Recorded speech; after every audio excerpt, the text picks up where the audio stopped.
qu'est-ce qui distingue Assista des autres? C'est quoi votre mission particulière ou qui vous caractérise? En fait, notre mission particulière, c'est vraiment de donner une deuxième chance à la personne, autant qu'à la personne qu'au chien. On a parlé tantôt des chiens qui vont venir en abandon, soit au CVL, soit à l'SPCA, soit des familles de particuliers.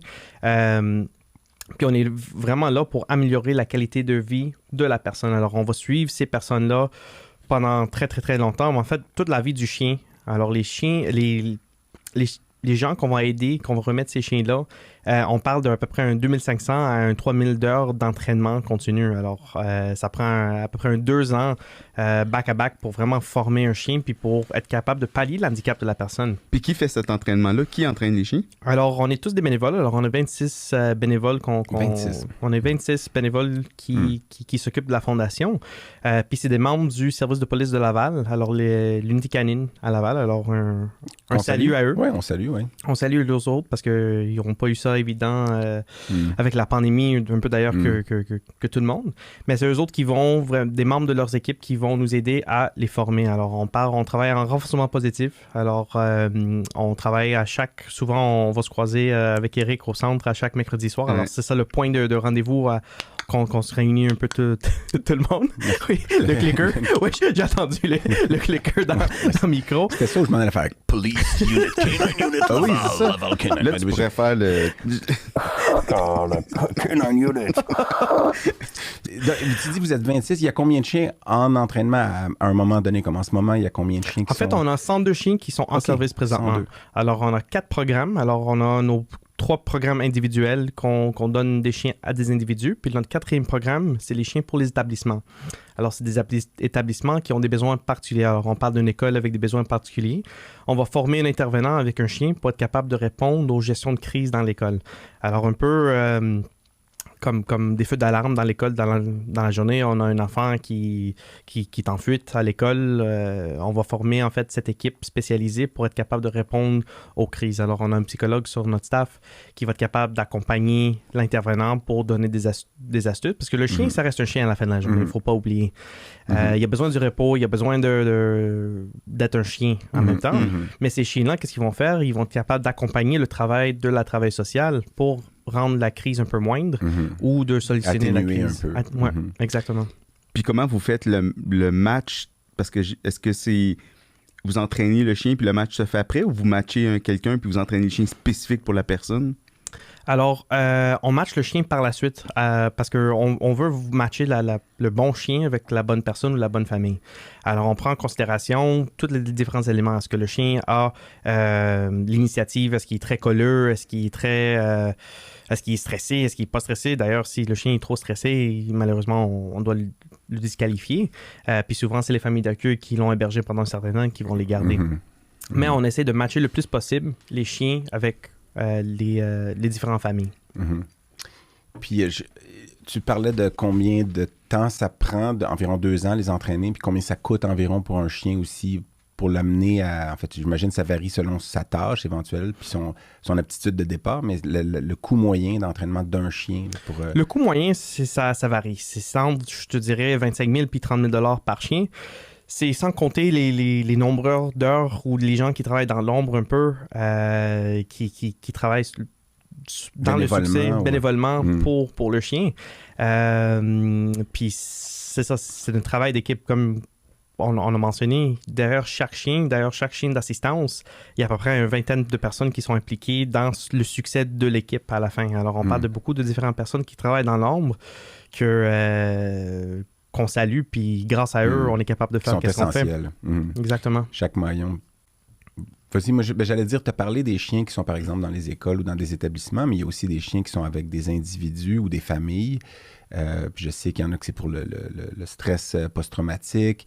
Puis vous avez même commencé à faire des études pour évaluer l'impact des chiens sur la vie ou sur comment va l'évolution du syndrome post-traumatique.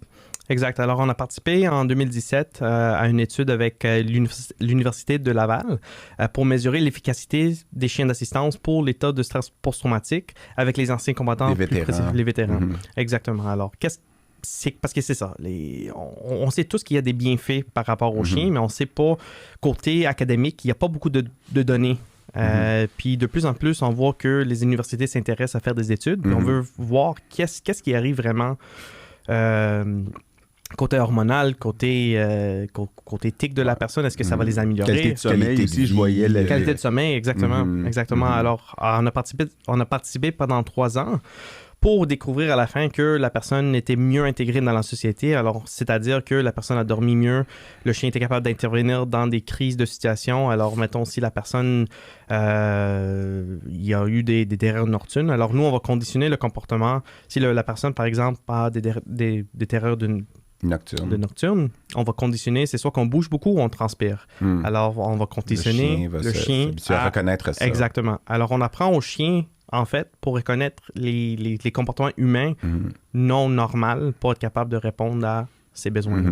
Puis est-ce qu'il y a beaucoup de ces chiens-là, ça fait 10 ans que la Fondation existe, j'imagine qu'il y a beaucoup de ces gens-là que c'est leur premier chien d'assistance. Est-ce qu'il y en a déjà qui sont dans leur deuxième chien d'assistance? Parce qu'on sait parce qu'il y a aussi les enfants qui sont dans le trouble du spectre de l'autisme, puis s'ils en bénéficient beaucoup, moi, c'est une des choses qui me stresse parfois parce que j'ai vu ces patients-là qui sont des chiens qui ont le cancer, puis là, c'est un chien qui est essentiel à la qualité de vie d'une famille ou d'un enfant qui est dans le trouble du spectre de l'autisme, puis ça rajoute pour moi, puis évidemment, c'est pas négatif, mais dans le sens où je me dis, je mets pas plus d'efforts. Pour moi, il n'y a pas un patient qui est plus important qu'un autre. Ça a toujours été ma façon de faire, mais c'est vrai que quand... L'impact est différent, en tout cas, l'impact est différent quand on le sait que... Puis des fois, c'est les parents qui vont me dire, depuis que ce chien-là est dans notre famille, finalement, notre enfant peut fonctionner, mais... Puis là, le chien a un cancer qui est incurable. Puis moi, moi dans ma tête, j'ai un pronostic, j'ai des dates, je sais qu'il va arriver ça. Puis là, je me dis, puis des fois, mon réflexe, c'est de dire, faut que vous pensiez à commencer tout de suite à voir qu'il va pouvoir avoir un autre chien. Mais des fois, tu essaies de faire mentir les pronostics aussi. C'est ce que tu me disais, tu vas essayer des fois des trucs qui sont peut-être un peu off-label ou pour essayer de... Ou plus, en oncologie, on fait du hors étiquette constamment. Non, c'est sûr. Mais c'est sûr que il y a des fois où la fatalité est là quand même, puis on voit le chien, c'est un chien d'assistance, puis on fait des radiographies, il y a des métastases déjà. Là, c'est un peu... moi, puis c'est comme ça sonne comme si je me plaignais, mais c'est vrai que ces cas-là, des fois, je trouve ça presque un petit peu plus difficile, parce que je me dis, c'est pas juste... Le chien va mourir, puis la famille va pleurer, va être en deuil, mais cet enfant-là sera peut-être pas fonctionnel ou moins fonctionnel, ou la qualité de vie de la famille va en prendre un coup pendant un bout de temps, puis ça rajoute, pour moi, un niveau de stress un peu additionnel. Il y a eu des fois où j'ai trouvé ça un peu plus difficile. Mais... Tout à fait. C'est quelque chose...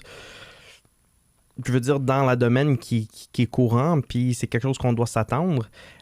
Souvent, dans ces cas-là, ça dépend du cas, mais puis c'est ça, il n'y a pas de moule fixe pour entraîner un chien pour une famille, mettons, avec un enfant autiste ou quelqu'un avec l'état de stress post-traumatique.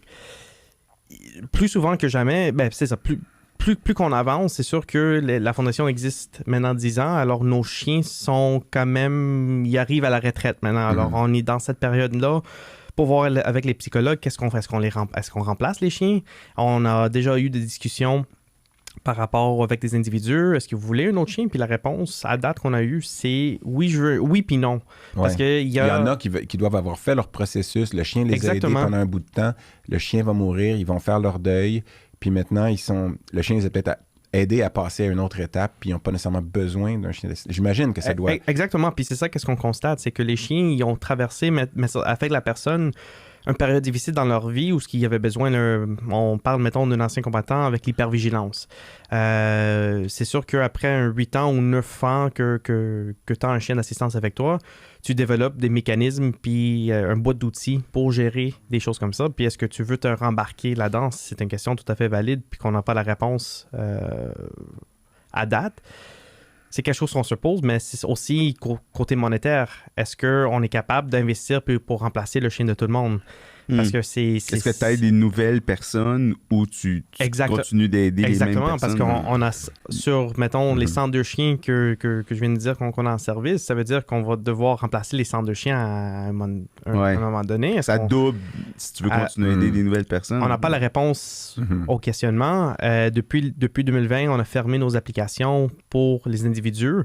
On concentre plus sur les établissements, vu que c'est collatéral, dans le sens que le chien va aider plusieurs personnes. Ouais. Puis le moins affectif, c'est ça, l'attachement affectif est un peu moins. Mais on est en train d'évaluer qu'est-ce qu'on fait parce qu'on veut pas laisser les gens vulnérables non plus. Oui, parce que vous n'avez pas des service. ressources infinies non plus. Exactement. Parce que je pense que ce que j'avais lu, je me rappelle pas si c'est votre site, mais il y a comme une trentaine d'applications par jour, alors que vous sortez une vingtaine de chiens par année. Exactement. Alors si on fait 30 fois 370, ou par jour ou par semaine, je me rappelle pas, c'était par le semaine. nombre d'applications. C'est ça, très élevé, puis à un moment donné, évidemment, vos ressources sont pas infinies. Là,